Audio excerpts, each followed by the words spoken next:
सबसे पहले नजर डालते हैं अब तक की बुलेटिन। सेवन शरीफ के मकाम से अपनी मौजों के साथ दरियाई सिंध में पानी का रेला 6.5 लाख क्यूसेक गुजरने के साथ मंछर झील में पानी के मौजों का दबाव कम न हो सका। मंछर झील में 0 पॉइंट से 5 फीट चौड़ा शिगाफ बढ़कर 80 फुट तक पहुंच गया।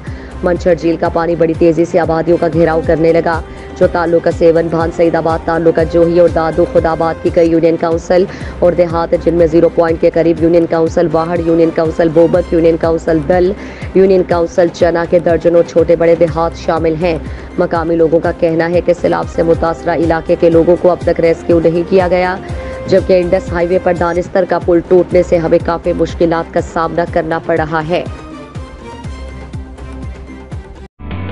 सर्दियों में नज़ला और जुकाम बनते हैं कई बीमारियों का सबब। डेटॉल सोप के रोजाना इस्तेमाल से सर्दियों में बच्चों को बीमारी से शील्ड करना है आसान। इसका जर्म डिफेंस प्रोटेक्ट करे 100 बीमारी फैलाने वाले जरासीम से और दे यकीनी हिफाजत।